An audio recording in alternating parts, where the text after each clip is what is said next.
वैद sir को आप सब लोग वैद सर के नाम से जानते हैं, हम लोग भी वैद सर के नाम से ही जानते हैं, पर मैं सर कहता हूँ। सर नमस्कार। वैद्स आईसीएस से जो गाइडेंस मिली और जो जो नॉलेज मिली, but for me two things stood out. One was the concept of cultural relativism. The second concept, which again is very important in anthropology, as you all know, is participant observation. It's like you are at the same time the player and the commentator. What is the importance of foreign policy?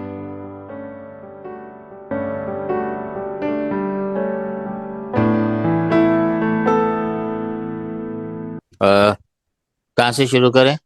अच्छा, Bagle sir जो हैं वो 1991 में शायद हमारे साथ थे, है ना? तकरीबन सर, और पहले नदीम हसनैन जो है वो इंचार्ज थे लखनऊ सेंटर के, और काफी नजदीक थे। लेकिन मेरी एक बड़ी खराब आदत थी कि मेरे फोन 6 महीने में, साल भर में गुम हो जाते थे, and we didn't have very this kind of कि आप रिवाइव कर लें उसको।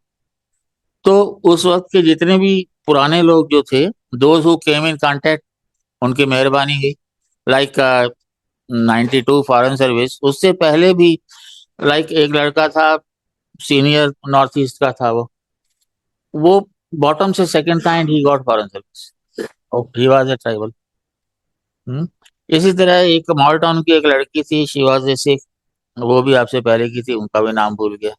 जो आपके बाद के याद हैं, एक तो निशिकांत सिंह, एनके सिंह, एक उपाध्याय, अभिषेक उपाध्याय, अभिषेक उपाध्याय अभी यूएस में।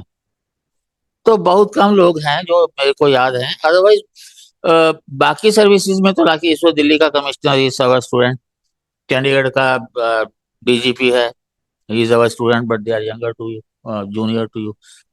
शायद चंडीगढ़ इज ये हरियाणा। दिल्ली का जो कमिश्नर है वो he is senior to you. But senior most हमारे सबसे ज्यादा जो मतलब नाम रहा, नीना, डीजीपी रिटायर हो गई वो। और फॉरेन सर्विस में जो है, आई थिंक गोपाल बागले का नाम जितना ज्यादा आया, he was commissioner in Sri Lanka and then in Australia. और मैंने बताया ना, फोन गुम जाते थे तो गुम जाते थे। One day he called, phone आया, याद है सर आप आंध्र प्रदेश सर को जानते हैं, अभी हाल ही में इंडिया एक्सपायर्ड। मैंने कहा क्यों, क्या हुआ? वो कॉन्स्टिट्यूशन बनाने के लिए कह रहे हैं, नेपाल गवर्नमेंट ने आज दिन कि भैया हमारा कॉन्स्टिट्यूशन बनवा दो। वो जो एपिसोड हुआ था 6 नेपाल के रॉयल्स जो मारे गए थे, मैं क्या उसमें आंध्र प्रदेश क्या करेंगे, तो फिर कौन करेगा? आई टोल्ड हिम कि there is somebody called Braj Kishore Sharma ji, बहुत कम लोग जानते हैं। डीडी बासु की जो है book he used to revise. कहना कौन है वो? मैं कहा he has been chairman of NBT, he has been chairman of law commission, he would be the right person. उनका फिर बात कराओ, फिर हमने बात कराई, then he went there. That was reestablishing the contact with Gopal Bagle sir भी, उससे पहले वो लिंक छूट गया था। और फिर एक दिन दिल्ली में थे, मैंने फोन किया, याद भी नहीं होगा वो वाला। वैसे ही रस्सी में अचानक याद आया कि गोपाल बागले को फोन करते हैं, पता लगा गोपाल बागले बोलते हैं मैं परिवार के साथ फिल्म देखने जा रहा हूँ। Again that was the last time we talk. अचानक फिर सर का फोन आ गया कि आई हैव रिटायर्ड। मैंने कहा बहुत अच्छी बात है, so the right person to talk to you. लेकिन उसके पहले जो हमारी जो बेसिक फॉर्मेलिटीज जो होती हैं, पहले वो कर ले। Thank you very much. और उसके बाद जो है हमारा एक जो टोकन है, ओह, ये भी हमारे यहाँ पे आते हैं। This is I think 1913 coin, George पंचम के टाइम का। दैट इज ए एक नॉर्मली रहेगी, ठीक है। And then this book, I I don't think लोग पढ़ते भी हैं, लेकिन जो पढ़ेंगे they will enjoy the truth about caste. Actually I was also like you only. पहले आप इसको लीजिए, थैंक यू बैठिए, सर। फिर बैठ के बताता हूँ। सर ये तो बहुत फॉर्मल हो गया। तय है, हमारे जो भी आते हैं सबका स्वागत करना है। Before Covid I was just like you only, NCERT पढ़ के बड़ा हुआ था, वही कुछ मानता था जो आप भी मानते हैं। I was more than secular, I would से।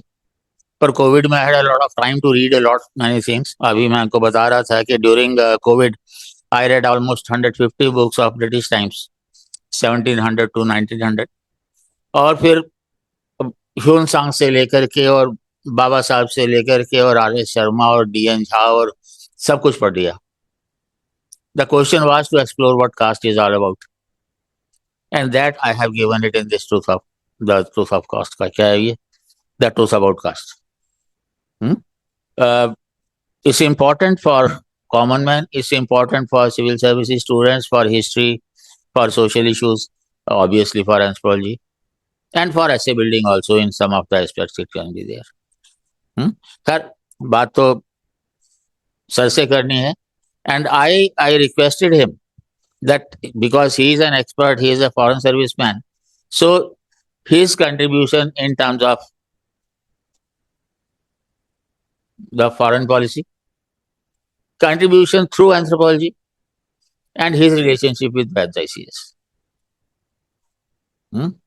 So Baglay sir जो है अपने experiences, and there is no time limit, and you will also have plenty of time to ask questions about India's foreign policy. हालांकि मैं ये मानता हूँ कि India's foreign policy can be converted in one sentence, and that is take it easy policy. Punjabi में कहते हैं की फर्क पैंदा है यार, है रशिया लड़ रहा है तो की फर्क पैंदा है यार, इजराइल लड़ रहा है तो की फर्क पैंदा है. But he is the master. So Bagle sir बैठ के या खड़े होके? बैठ के चलो भाई. बच्चे लोग ऑनलाइन वाले कैमरा ऑन कर लो. बागले सर को भी अच्छा लगेगा, मेरे को तो डेफिनेटली अच्छा लगेगा. वैद सर को आप सब लोग वैद सर के नाम से जानते हैं, हम लोग भी वैद सर के नाम से ही जानते हैं, पर मैं सर कहता हूँ. सर नमस्कार. आप सब लोगों को एक बार फिर से नमस्कार एंड सलाम वालेकुम, good morning. Now I have been introduce to you. मैं हिंदी और इंग्लिश दोनों में बोलूंगा. Is that all right? I have this habit because I come from Lucknow, so I tend to switch back. कभी कभी हिंदी एकदम से भी शुरू कर देते हैं. सर ने कहा है कोई टाइम लिमिट नहीं है. It's very magnanimous of you sir. लेकिन मैं ऐसे कोशिश करूंगा कि आधे घंटे में जो मुझे बोलना है मैं बोलूं, और आप लोगों को फिर वक्त दूं कि आप लोग you can ask me questions. Even the online students can ask questions. So let me begin first of all, sir, by thanking you profusely for the affection that not just now but after 1990s when I first came in, or end 1980s when Vaids ICS was opening its first presence in Lucknow.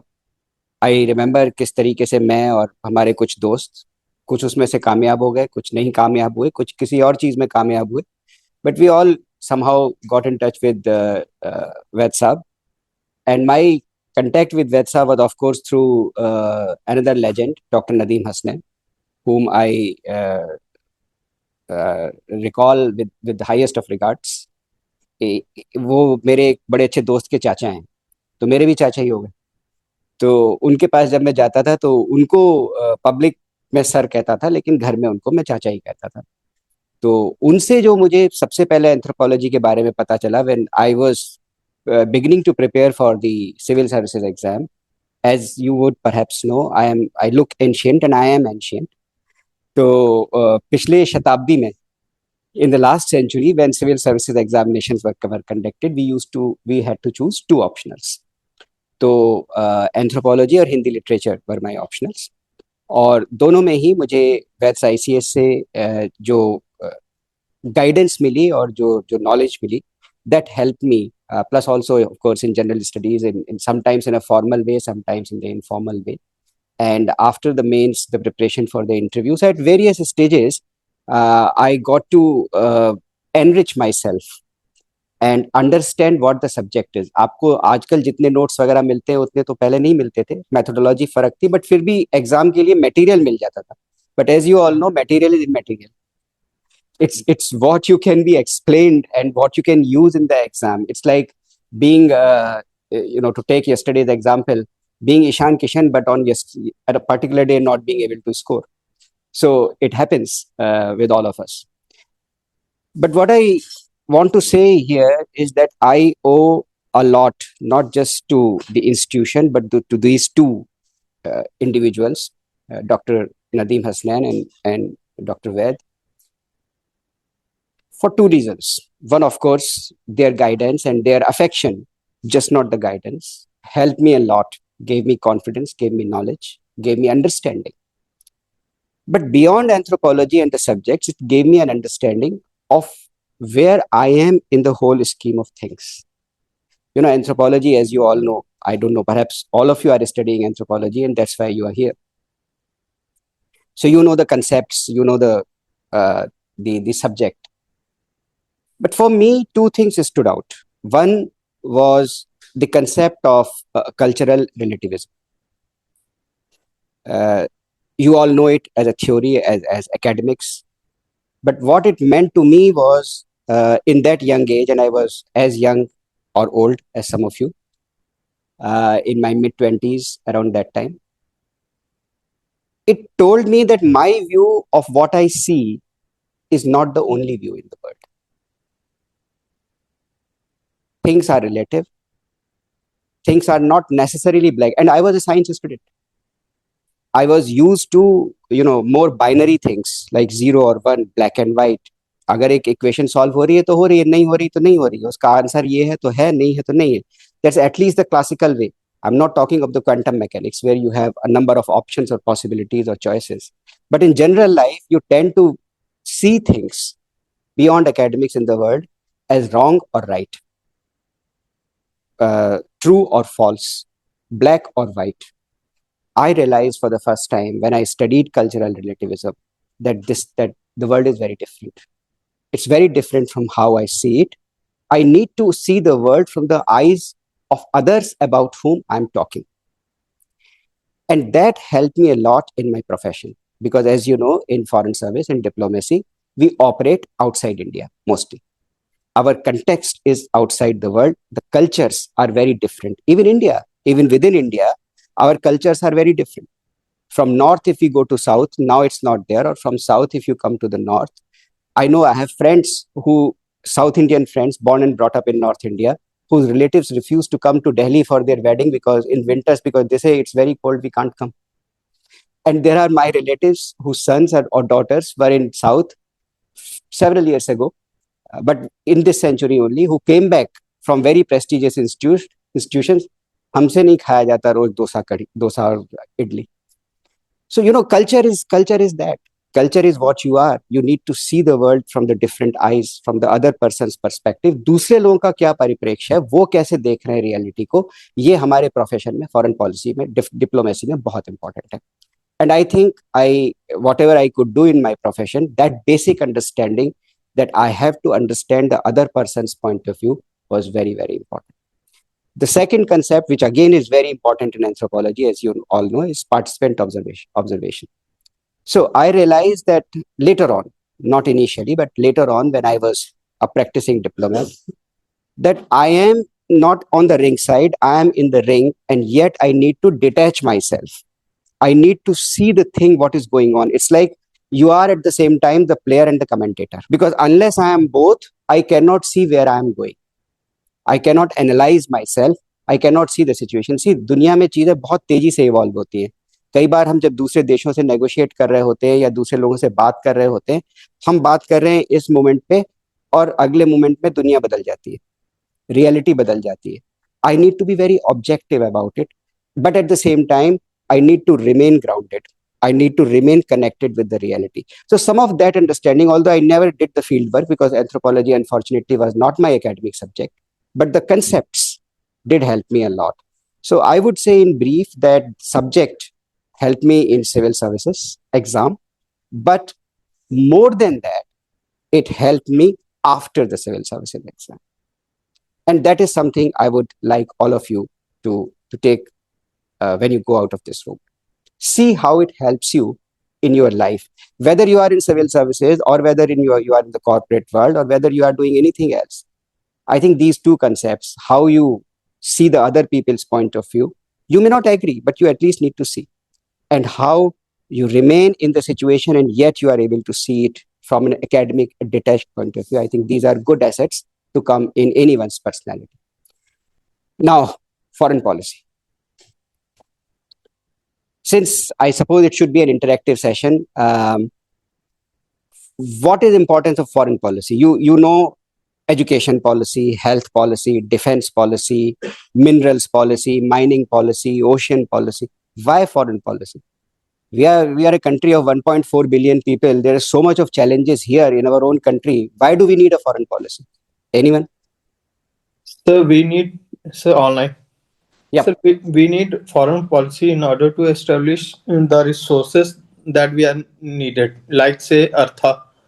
With respect to Artha, it comes land, then land is coming in my mind. Then the other natural resources which are available in other part of the world. Like if we see the present day, China is having the rich, rare earth minerals with him. We need foreign policy in order to get those resources to get our needs fulfilled. Yeah, I think very correct. So basically what you mean is resources, and what do you use the resources for? Economic growth, for sustenance, for livelihood of the people, but growth of the country. That is one. Any other reason? Why do we need foreign relations? Yes. Sir, again online, sir. Okay.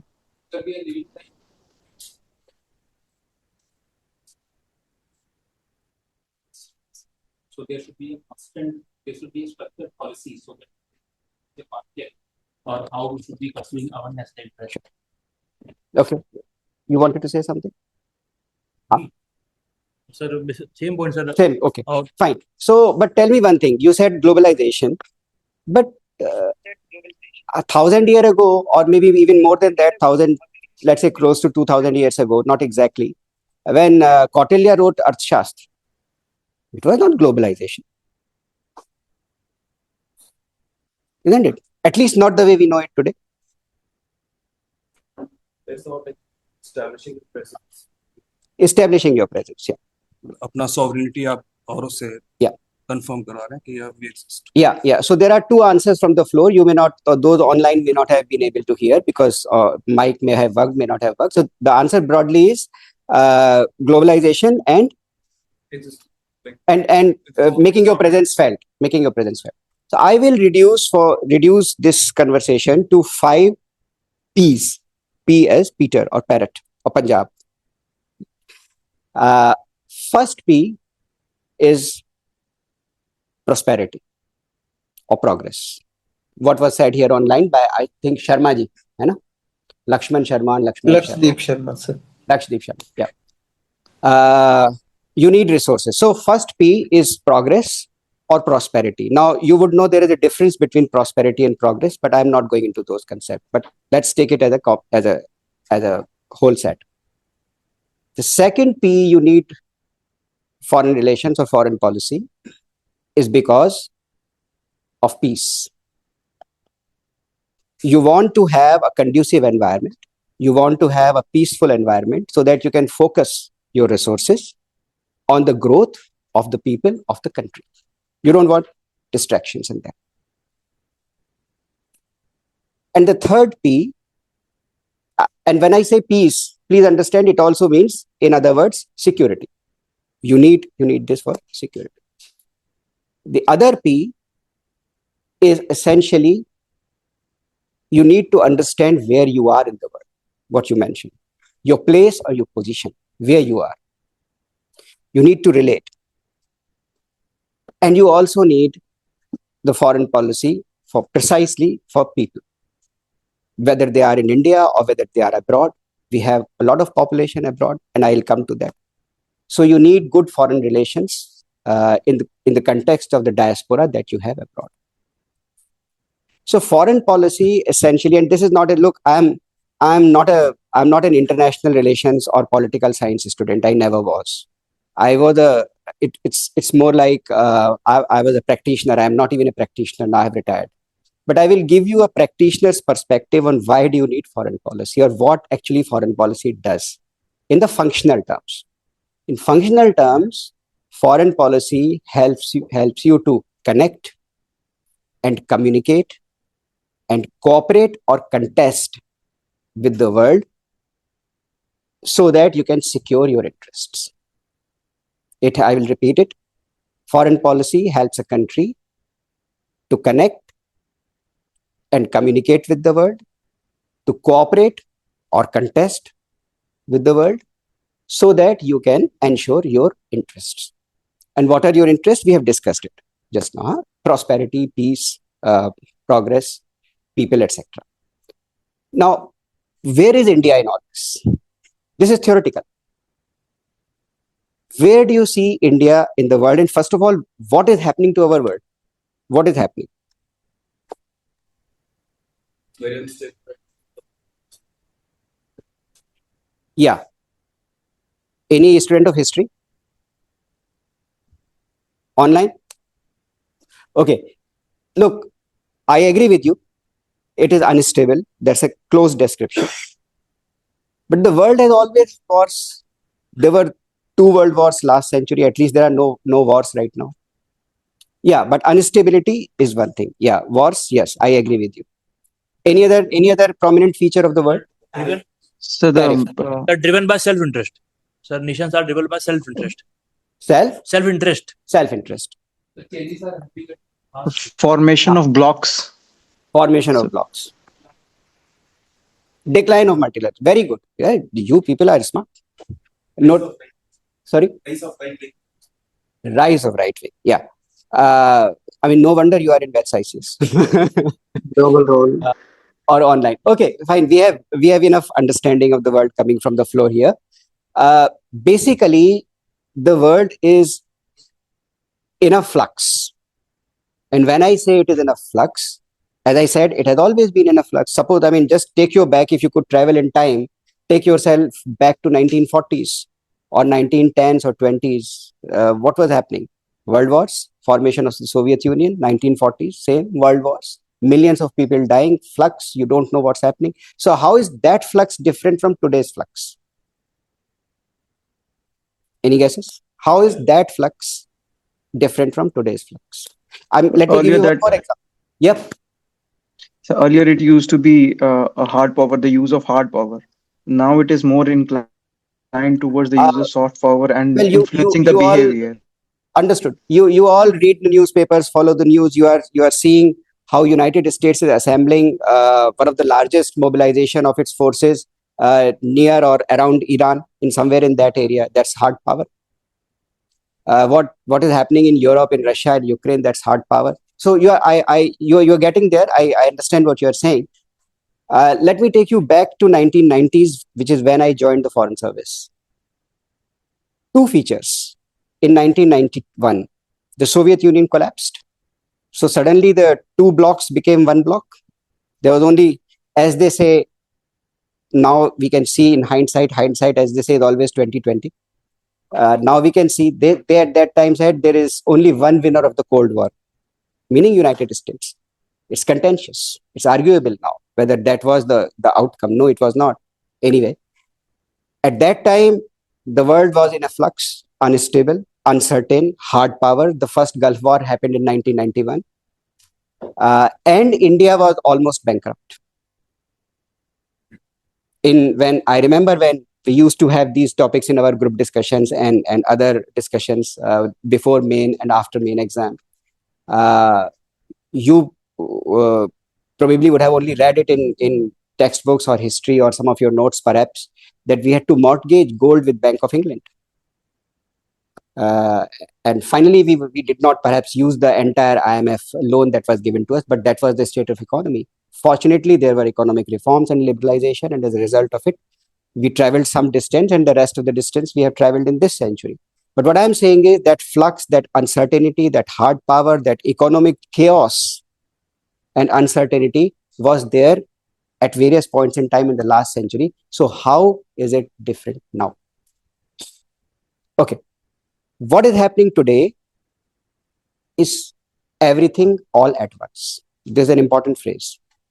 Some people say that for India to be Viksit Bharat, to be developed India by 2047, you have read enough about it, both in the context of your general studies and otherwise. India would need to do everything all at once. Means develop on multiple levels, multiple vectors. But this is already happening in the world. Everything all at once. What are these transformations? Today, it's just not uncertainty or chaos or flux or instability. It is turbulence. It is massive turbulence. बहुत खाली ये नहीं है कि थोड़ी सी हेर फेर हो रहा है, उठा पटक हो रही है. It's massive turbulence. And in that turbulence, a number of things are happening all at the same time. There is use of hard power. There is decline of multilateralism. There is economic chaos. Many parts of the world, an important part of the world, are either seeing economic retardation or negative growth or no growth. There are demographic dividends like in countries like India, whereas countries like Japan and China have preponderance of older people for different reasons, for various reasons. Europe, there is a negative net rate of growth of population. There is tariffs, as you said. So, and on top of it, there is AI. So the technological transformation, the political turbulence, the use of hard power, the decline of multilateralism, all these things are happening together at the same time. So therefore, today's world is the world full of risk and dangers, even dangers. So in this chaos, where do you situate India? Because if I have to think about my country's foreign policy, or you have to think about your country's foreign policy, you have to see the context. इसका परिप्रेक्ष्य क्या है, इसका context क्या है, हम कहाँ पर हैं. हम वहीं जाएंगे ना, कभी आगे तभी जाएंगे ना जब हमको पता होगा हम कहाँ पर हैं. तो ये तो हो गया हम कहाँ पर हैं. World full of flux, full of uncertainties. So what should we do? What is best for India? A lot of people used to ask me, my last posting was Australia, which I call the West in the East. It's in East, but it's a developed country. A lot of people won't understand easily why India has equally good relations or important relations with United States, with Russia, with France, Germany, United Kingdom, Japan, Australia, Southeast Asian countries. Normally people would think, अरे या तो US के साथ अच्छे relations हो सकते हैं या रशिया के साथ. वही जो मैं आपसे पहले कह रहा था, binary, either or. I wish they had studied cultural relativism. So they would understand. But anyway, it's not only political science, it's also a bit of understanding as human beings, because nations are aggregate of human beings. That's a different topic. Let me come back to where I was. It was very difficult for many in the West to understand how India has equally good relations with both, or equally important relations with both. So India, in this context, if you see, you know the basics. It's the world's largest country in terms of population. It's the world's largest democracy. In fact, as many of us would like to say, and historically there is some evidence towards this also, world's not just the largest, but the oldest democracy. But we are talking of the present. In terms of purchasing power parity, third largest, fourth largest, and going to be, third largest by 2027 or 2030, different estimates, take your pick. And also undergoing itself a very rapid transformation. And what we call the aspirational part of India, which is all of you and hundreds of millions more, the young people who are now coming into workforce, are looking for jobs. I think if I think of a pyramid, the people with your education and skills and opportunities, I think you will, among the pyramid of aspirants, you will be at the top. There's a much larger bottom, which you can see. For example, when I am driving from Greater Noida to Old Rajendra Nagar. So our main task as a country, as an economy, is to create jobs for our people. But at the same time, be in the forefront of the technological revolution. Because you missed this bus forever. It's not coming back. The train would have left the platform. You don't want the train to leave the platform before you have boarded. That's why this Artificial Intelligence Summit, AI Summit, you just don't want to be part of a process, you want to lead it. And because you cannot define technology and its usage, just as you could not define multilateralism without being in the lead. One of the reasons why we criticize multilateralism in the way it has been practiced since the Bretton Woods institutions is because they are heavily dominated by the West. That's a result of the Second World Wars and the post-Second World War world. So for India and many other developing countries, such as those in the BRICS, that order is not satisfactory. But we were not there to define that order. The changes taking place now are even more rapid and more transformative. I mean, if you look at mobile, the first time I picked up a mobile, it was this big. If I accidentally dropped it on my पैर, मेरा अगर पैर पे गिरा देता मैं उसको तो अंगूठा टूट जाता. And of course, it was only used for dialing phone numbers. Today, phone is everything. In fact, phone is your bank. So technology has moved on so rapidly and it will move on so rapidly. So the challenge for India is how do we lead this technological transformation? How do we remain at the forefront of economic growth? When India grows at 6.5% to 7% or 7.5%, can you imagine what it does to the world's economy? We are not just developing ourselves, but we are being the engines of the world's economic growth. When India achieves SDG, a sustainable developmental goal, you would have read about it, then it's 1/5 of the humanity which achieves it. Think of the transformative power of development and economic growth in India.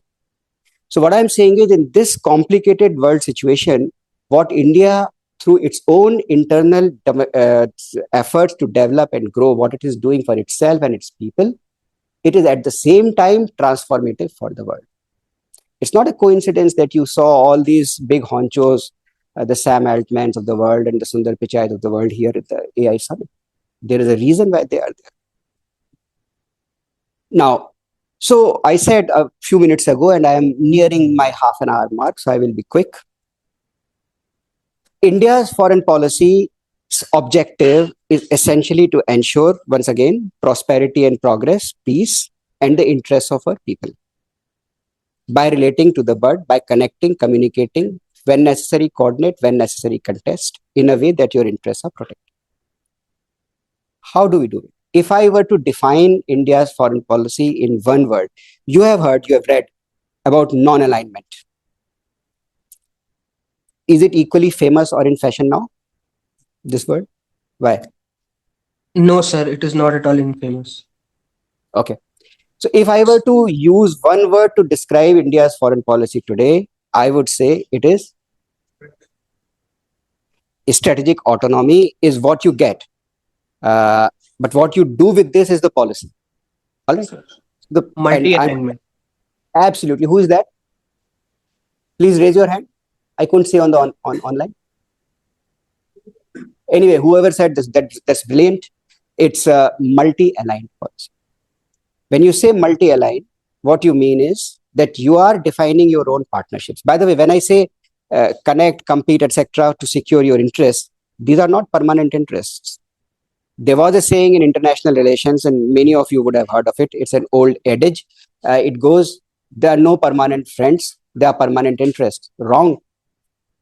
There are no permanent interests also.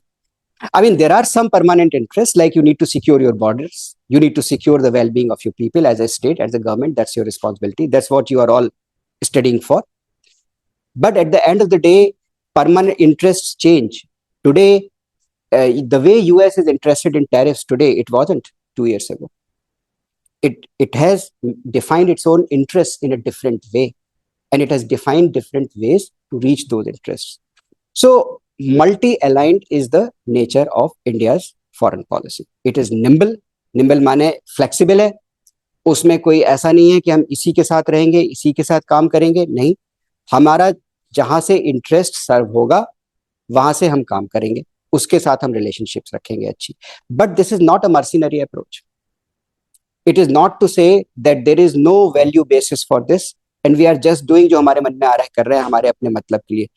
Sorry to put it this way, it's not like the traffic. that you encounter outside on the road कि कभी मर्जी आई निकला traffic की light उधर लाल हो गई उधर है तो हम रॉन्ग साइड भी चले गए आराम से. There are certain ways in which we try to do it. First of all, what do we need to do?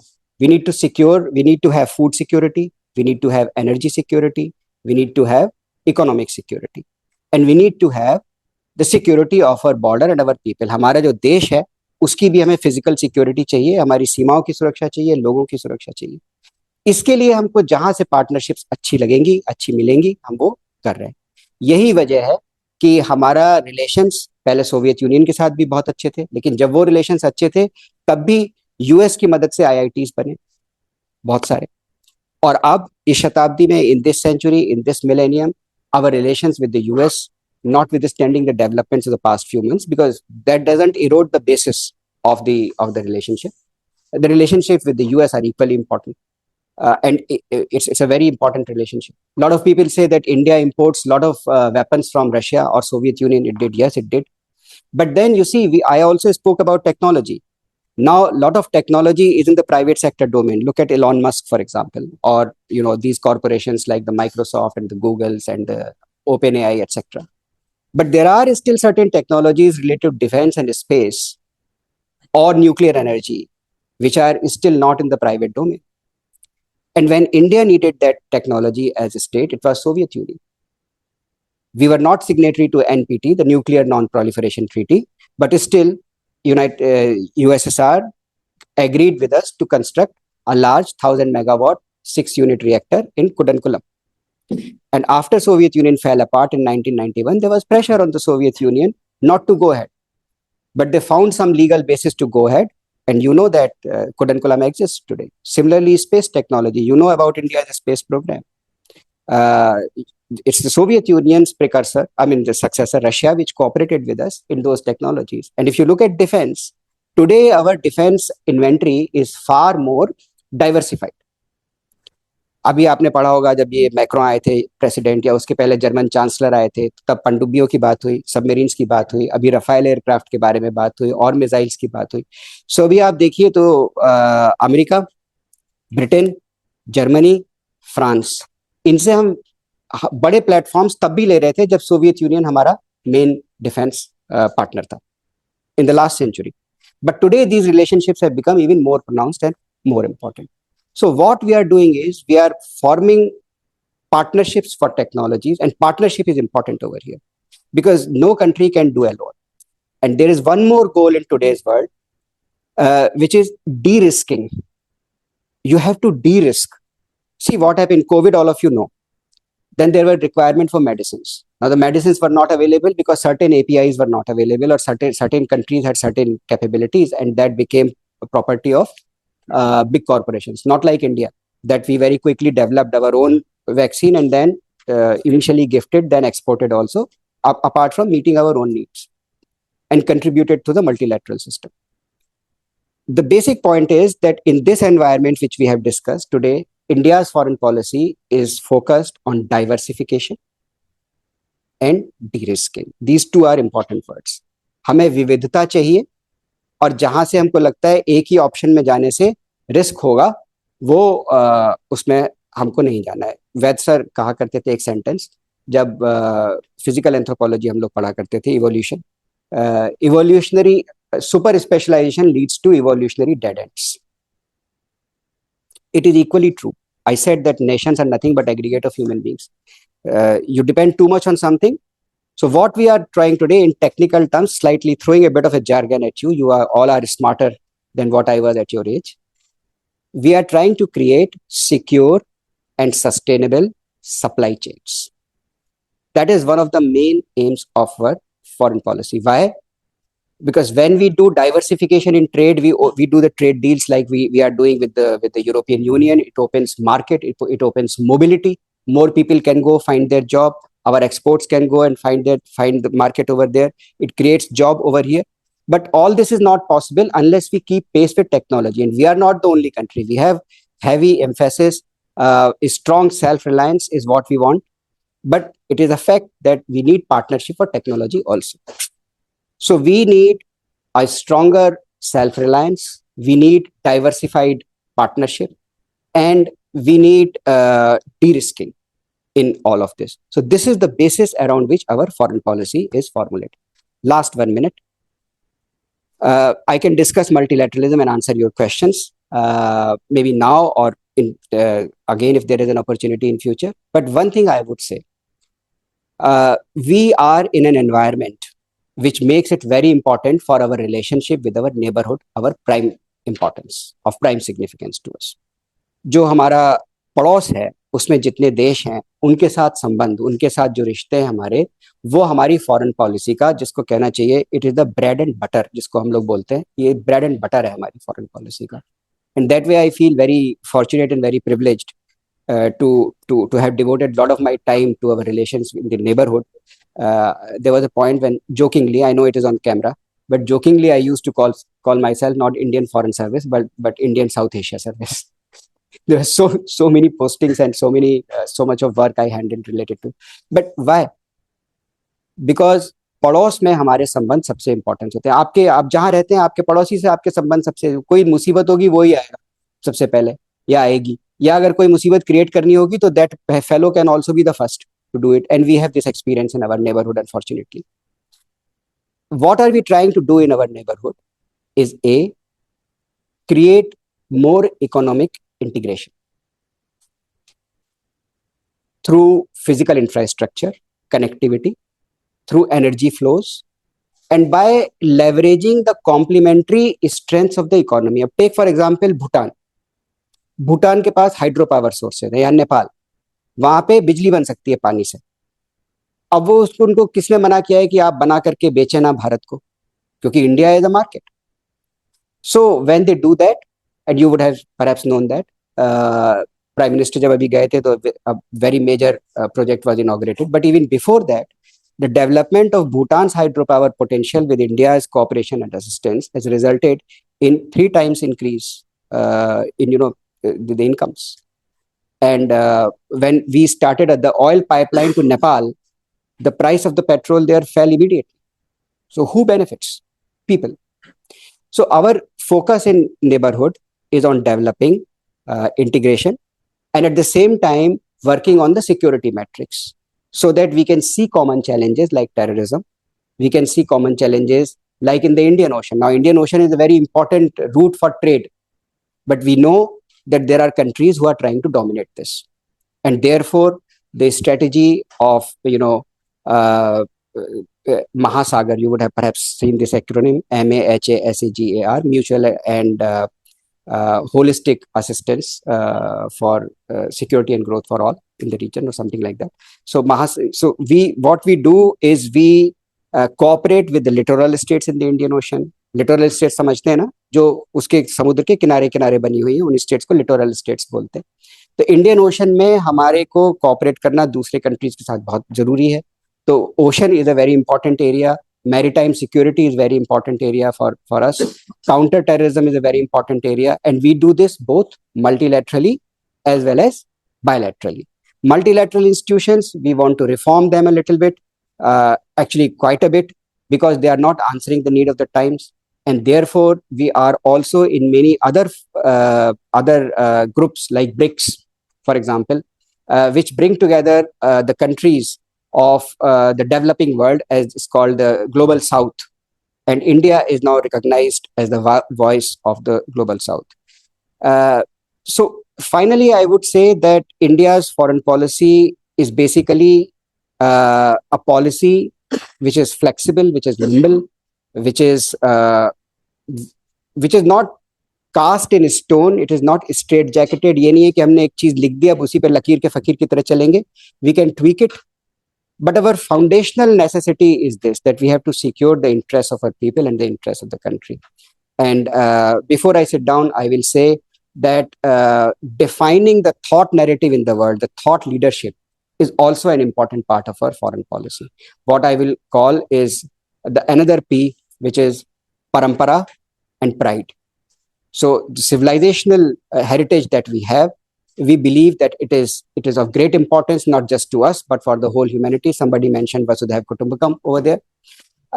But things like yoga, developing yoga as the International Yoga Day, and when you do these things, Eiffel Tower के सामने करते हैं आप या और global landmarks के सामने करते हैं, it's not just a messaging exercise. It is basically emphasizing the heritage that is India's but is for the world. So increasingly now, whether in the traditional form like Ayurveda or the modern technological developments like AI, the thought leadership, the narrative setting is important. And I think that's also an important area where how are we using the parampara, the tradition, to define what we are, define what the heritage for the world is, and also at the same time taking pride in that. So with that, I'll sit down now. I'm very happy to answer your questions.